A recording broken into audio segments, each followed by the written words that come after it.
이번 시간에는 원천징수 파트 중 세무신고 서류의 원천징수 이행상황신고에 대해서 설명했는데 원천징수 이행상황신고서가 소득처분이 발생했을 때 원천징수 이행상황신고서를 어떻게 작성하는지에 대해서 한번 알아보도록 하겠습니다.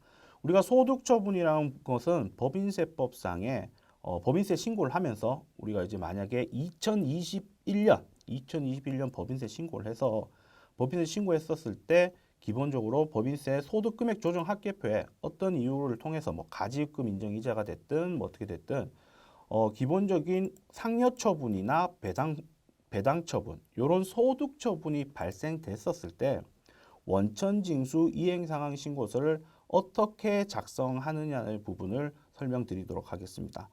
기본적으로 우리가 봤었을 때 소득 처분이 있었다.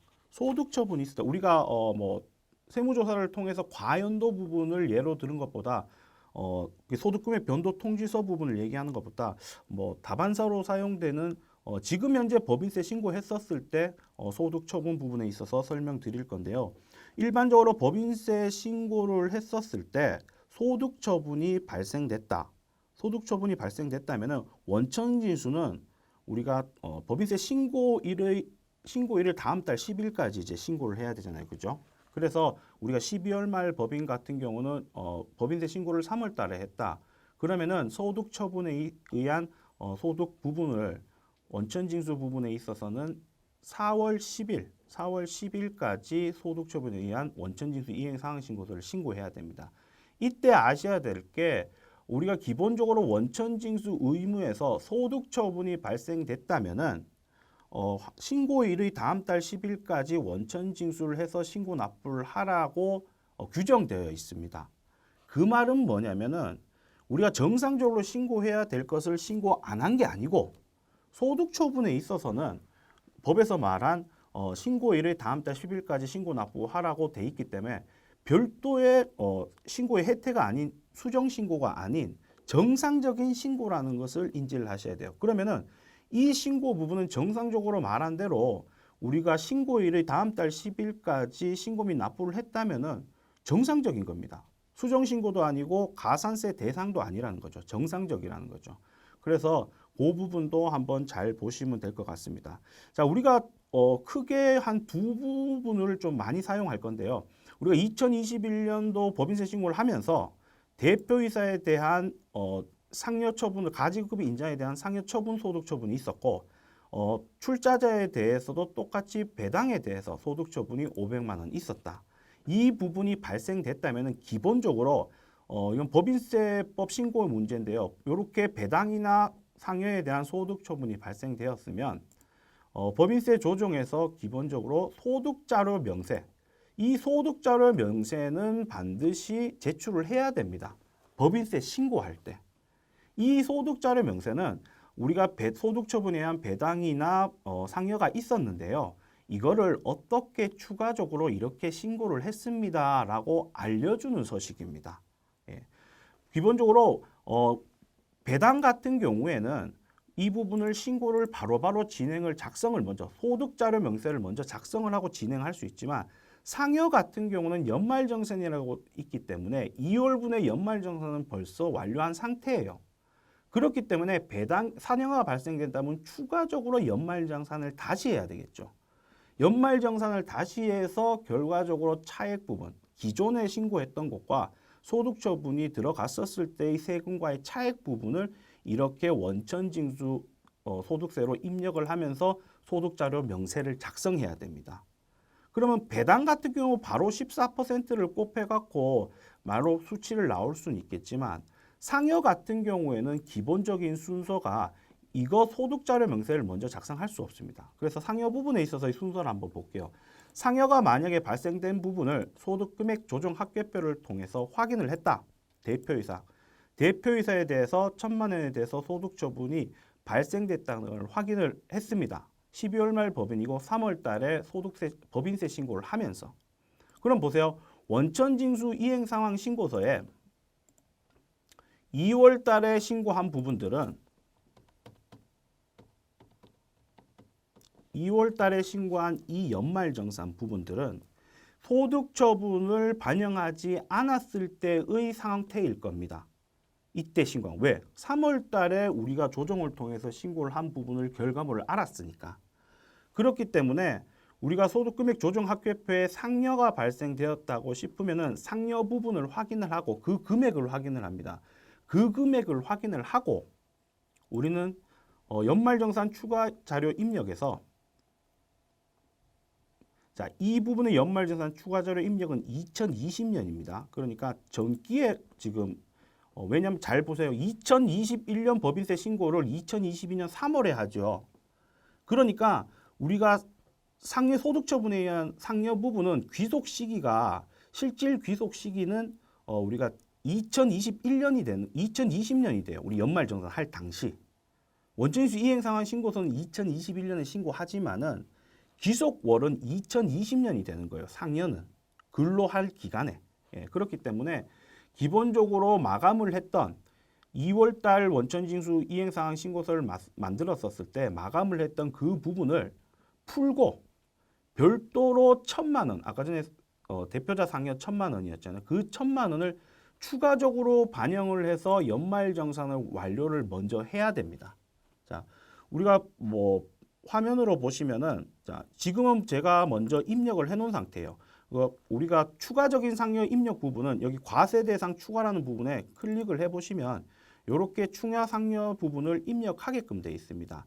그래서 추가 상여를 입력을 하고 다시 연말정산 다시 하는 거죠. 입력하고 정상적인 사항들도 확인을 해야겠죠. 왜냐하면 총소득 금액에 따라서 신용카드나 이런 부분들의 공제 내역들이 다 달라질 거니까.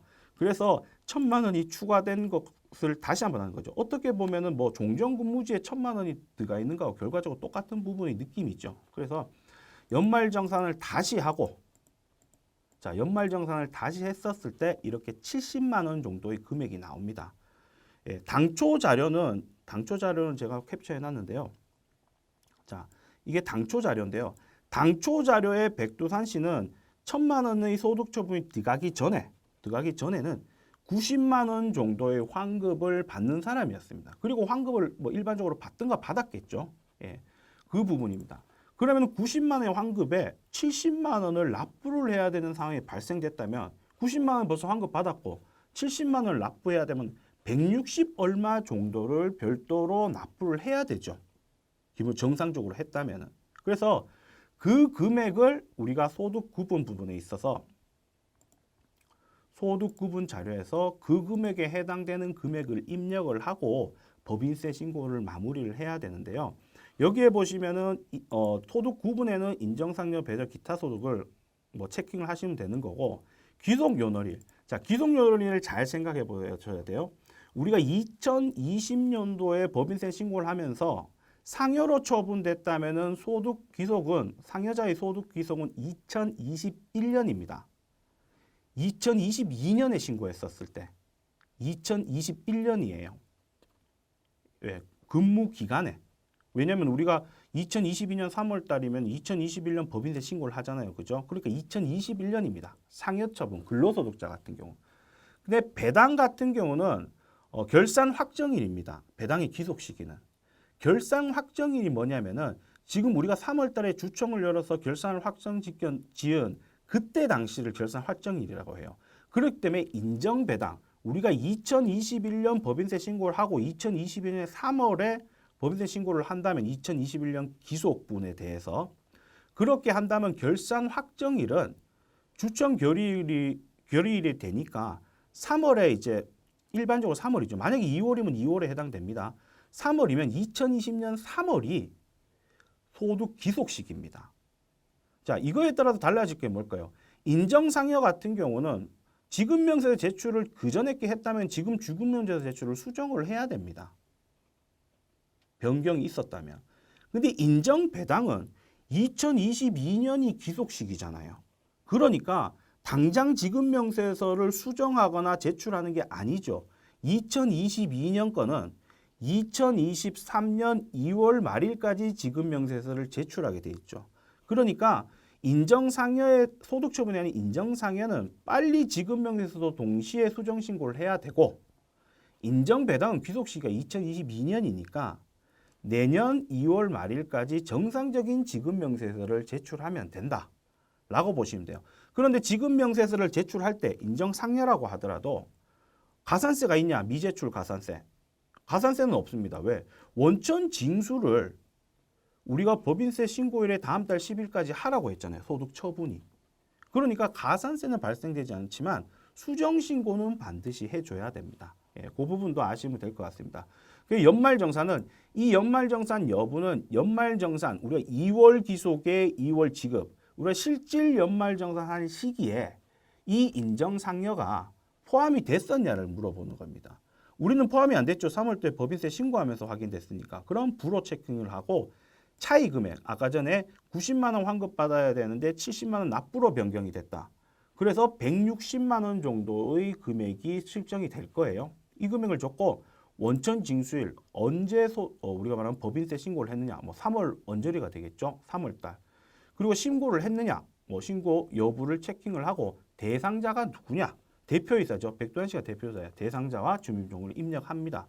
밑에 인정 배당도 마찬가지인데 인정 상여와 인정 배당 우리 법인세 신고할 때 소득 처분이 있었으면 인정 상여와 인정 배당은 소득 기존 요건이 다르기 때문에 지급 명세서 제출 시기와 수정 신고냐 아니냐의 부분도 다르다는 거 한 번 더 확인을 하시면 될 것 같습니다.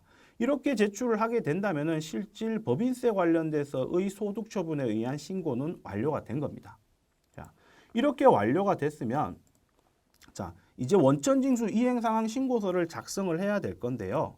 원천징수 이행상황 신고서는 기본적으로 외우셔야 됩니다. 사실상 인정상여 부분에 있어서는 기계적으로 그냥 외운다는 생각으로 보시면 될 것 같아요. 오히려. 왜? 우리가 연말정산에 대해서는 잘 들어보세요. 2월 달 귀속에 2월에 지급하죠. 그래서 연말정산이 나왔습니다. 그 연말정산이라고 뜨는 부분은 2021년에 근무자들이 근무를 하더라도 귀속기간은 2022년 2월로 봐야 된다는 거예요. 조금 어렵거나 헷갈릴 부분일 수 있어요. 그래서 소득처분에 의해서 인정상여가 해당이 된다면은 지급기간은 3월이 되겠죠. 우리가 3월 달에 법인세 신고를 했다면. 그래서 우리가 원천징수 이행상황 신고서에 2월, 2022년 2월입니다. 2022년 2월이라고 해서 기속이 사실 2월이 아닙니다. 연말정산이 나오는 부분, 요게 2월이니까 2월로 지칭을 하는 거지 약속이죠. 어떻게 보면. 사실은 이 연말정산 추가분은 2021년의 소득 내역입니다. 그래서 2022년 2월에 2022년 2월을 체킹을 하고 지급 기간은 법인세 신고일이 되겠죠. 그러면은 3월, 12월에 버리면 3월이 될 겁니다. 자, 이렇게 해서 정기 신고입니다. 수정 신고가 아니에요. 자, 이렇게 불러와지면 실질적으로 불러오면은 별도로 이 금액이 불러와지지 않습니다. 아무것도 없어요. 그렇기 때문에 아무것도 없기 때문에 우리는 왜 2월분의 2월에 대해서는 벌써 연말정산이 진행됐죠. 그렇기 때문에 차이 나는 부분을 여기에 합쳐서 백두산 씨의 총급여를 넣는 게 아니고 총주급액을 넣는 게 아니고 차액 부분만 이렇게 넣습니다. 이건 약속이에요. 그러니까 이 부분은 뭐 외우다시피 하셔야겠죠. 일반적인 소득처분 상해가 있었을 때 기속기간은 이렇게 2월이고 지급기간은 3월이다.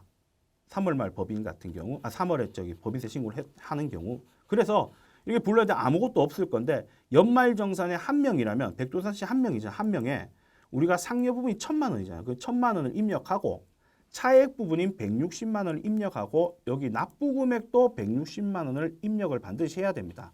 납부 금액을 입력하지 않으면 자 여기 납부 금액이 안 나오죠. 그래서 162만 5,700원을 입력을 하셔야 됩니다. 이렇게 입력을 하고 나서 연말정산 부분을 입력을 하면 연말정산 신고분의 연말정산 자동적으로 체킹이 됩니다. 그런데 소득처분은 별도로 자동적으로 체킹이 안 되니까 이 부분은 지금 우리가 소득처분에 의한 신고니까 이 부분은 반드시 이렇게 소득처분을 이렇게 체킹을 해 주시고 신고를 해야 됩니다. 이 신고 기간은 4월 10일이 되겠죠.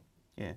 이렇게 해서 신고를 마무리를 하시면 되고 마감을 해서 신고를 하시면 됩니다. 그렇게 된다면 우리는 3월달 4월 10일까지 신고하는 원천징수 이행상황 신고서는 매월 급여를 매월 같은 달에 지급을 했다는 기준이라면 두 건의 신고서가 작성되겠죠. 왜? 3월 기속의 3월에 지급의 3월의 3월과 지금 소득처분에 의한 원천징수 이행상황신고서를 작성하는 부분, 이렇게 두 건이 신고가 되는 부분입니다. 예. 좀 전에 설명드렸듯이 기존에 설명드렸지 반기별 납부 대상자라고 해서 달라지는 거 없습니다. 반기별 납부 대상자도 마찬가지로 지금처럼 별도로 신고를 하셔야 돼요. 1월부터 6월 보시면 생각을 한번 해보시면 될 것 같아요. 그러면 우리가 반기별 납부 대상자의 소득처분이 있으면은 추후에 정상적인 7월에 신고하거나 내년 1월에 신고할 때 뭐 오류나 이런 게 발생될 게 없을까? 사실상 크게 없어요. 왜? 지금 이 소득처분은 사실상 2021년도 부분입니다. 그래서 이렇게 입력을 하고 해도 이게 불로화지는 게 아니에요. 수기로 입력하는 겁니다.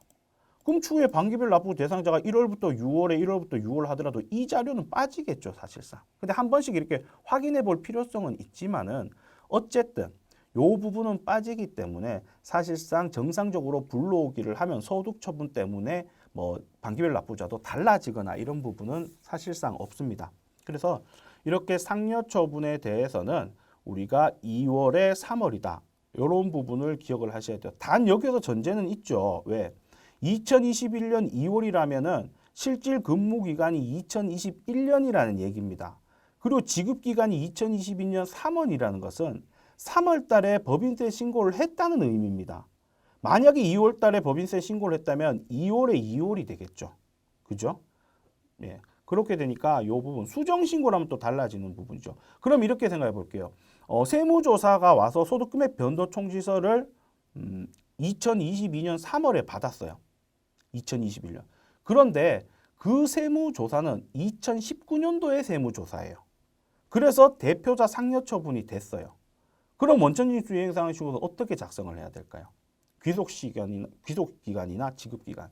자, 2019년 세무조사를 했다면 2020년에 2월 달에 이렇게 연말정산을 했었을 거예요. 그렇기 때문에 귀속 시기는 2019년이지만 우리가 원천징수 이행상환신고 작성은 2020년 2월에 2월 그리고 소득금액 변동통지서가 만약에 2022년 3월에 받았다면 2022년 3월에 3월입니다.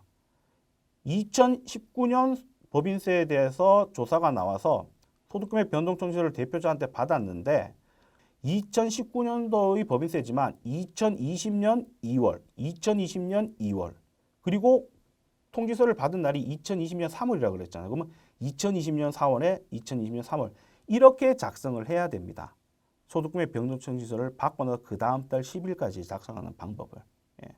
이 부분을 주의 깊게 보셔야 돼요. 그리고 배당 부분에 있어서의 이 같은 경우는 어쨌든 인정상여 부분에 있어서는 다시 한번 정리드리면은 자, 첫 번째 소득금액 조정 합계표를 먼저 본다. 보고 나서 해당 사항이 있는 상여 처분이 있다면 그 상여 처분을 확인을 하고 연말정산을 해당 연도에 연말정산을 다시 한다. 연말정산을 다시 해갖고 기존에 신고했던 것과 연말정산 지금 추후에 신고 소득처분에 의한 신고를 했었을 때의 차액 부분을 확인을 하고 소득구분 명세서에 작성을 한다. 작성을 하고 나서 원천징수 이행상황신고서를 이렇게 귀속 시기와 지급 시기에 맞춰서 정상적으로 수기로 입력을 하고 소득처분 체킹을 해서 마무리를 짓고 4월 10일에 납부를 해야 됩니다. 이 부분에 납부한 부분에 있어서는 지급명세서는 바로 신고해야 돼요. 지급명세서는 실질적으로는 벌써 신고가 들어갔겠죠. 왜? 이 3월이면 4월 10일에 신고할 겁니다. 그럼 일반적인 연말정산 같은 경우 3월 10일까지 지급명세서 들어갔잖아요. 벌써. 그러니까 그 부분에 있어서는 수정신고를 합니다. 소득처분이 있으면 수정신고를 어떻게 하느냐. 서면으로 하게끔 돼 있어요. 서면으로 하셔야 돼요. 그러면 서면으로 어떻게 하냐. 실질 2021년으로 들어가서 인사급여에 급여자료 입력, 연말정산 자료 입력해서 근로소득자료 제출 직계표라고 있죠. 이 직계표는 서면으로 제출할 때 작성을 한다 그랬잖아요. 이렇게 작성을 하고 기존에 작성했던 금액을 위에 빨간색으로 적습니다. 그리고 나서 기본적인 원천징수 이행상황신고서를 정상적인 것들을 첨부를 해서 제출을 하면 수정 신고가 되는 부분이겠죠. 예. 그래서 그 부분도 한번 잘 확인을 하셔갖고 처리를 하셔야 됩니다. 자, 상여는 그렇게 보고요. 배당 같은 경우는 얘기 드렸듯이 귀속 시기가 2021년 3월입니다. 3월이 결산 확정일이라면 3월입니다. 그럼 3월 부분에 자, 미리 입력을 해놨는데 자, 3월을 미리 입력을 해놨습니다. 이 부분도 마찬가지로 자, 이렇게 배당소득이라고 있죠. 이 부분. 자, 이 부분 어떻게 처리하냐? 첫 번째로 소득금액 조정 합계표를 확인을 하고 이렇게 소득자료 명세서를 작성을 바로 할 수 있습니다. 배당 같은 경우는 이렇게 22년으로 해서 작성을 하고 나서 그리고 나서 배당 같은 경우에는 당연히 불로하지지 않고 수기로 입력하는 것은 아닙니다. 실질적으로. 자, 수기로 입력하는 것들이 아니고 배당소득이라고 있죠. 여기 배당소득. 여기에서 실질적인 자료를 자, 맞춰서 입력을 하고 금액을 입력을 하고 나서 불러오기를 하면 이렇게 불러와집니다. 예, 불러오기를. 근데 여기에서 보시면은 이 부분을 하고 소득 처분을 이제 체킹을 해야 되는 부분이죠. 그런데 아마 반기 같은 이 같은 경우는 지급 명세서는 제출은 추후에 하는 거고 반기의 대상자라고 한다면은 아마 1월부터 6월 하게 되면 이 자료가 포함돼서 들어가겠죠. 사실상 왜 배당소득 쪽에서 입력을 했으니까. 그러니까 반기 대상자라면은 이 부분을 반드시 검토를 하셔야 돼요. 해당 사항이 있다면. 왜? 상여 같은 경우에는 실질적으로 입력을 직접적으로 수기로 입력을 한 거예요. 그런데 배당 같은 경우는 귀속시가 2022년이잖아요. 결산 확정일이 2022년도였으니까. 그러니까 지급명세서 제출 아직 하기 전이에요. 지금 할 필요도 없고 수정도 아니고. 그렇기 때문에 이 이익처분에 의한 소득처분에 의한 배당 부분도 배당소득에 정상적으로 입력을 하셔야 되는 거죠. 그래서 불러오기를 통해서 불러오고 나서 소득처분으로 체크를 하셔야 됩니다. 예, 그래서 어쨌든 소득처분에 의한 배당과 상여는 귀속 시기와 지급 시기는 똑같겠지만 귀속 시기가 다르다는 부분, 요 부분을 잘 보셔갖고 작성을 하셔야 돼요. 그래서 우리가 그냥 생각하기에 2021년도에 법인세가 있어갖고 상여처분이 됐다. 그러면 12월 말 법인이니까 3월 달에 법인세 신고를 하겠네. 그러면은 배당소득이 상여로 처분됐다면 2021년 2월에 2022년 3월로 딱 그냥 외우시고 배당 같은 경우는 기속월이 2022년이니까 3월로 해서 소득처분을 한다. 이때 소득처분을 할 때도 기존에 있었던 것들이 3월에 지급한 부분이 있다면 3월 달에 반드시 합쳐져 갖고 그냥 한 번에 신고하는 겁니다. 별도로. 예, 아까 전에 하고는 조금 다른 부분일 수 있겠죠. 이렇게 소득처분에서 배당과 상여 부분에 있어서 이렇게 원천징수 이행상황 신고서를 신고를 한다는 부분 주의 깊게 잘 보시고 이 부분에 있어서는 소득처분이 있었을 때는 반기별 납부 의무자도 지금처럼 똑같이 매월 납부자와 똑같이 별도로 먼저 신고를 기간 내에 해야 된다. 그리고 반기별 납부자 같은 경우는 이렇게 배당에 해당된다면은 중복으로 신고되는 부분이 생길 수 있으니까 그 부분도 잘 체크를 하셔야 될 것 같습니다. 이상으로 세무신고서류의 원천징수이행 상황 신고서 중 소득처분에 대해서 알아보았습니다.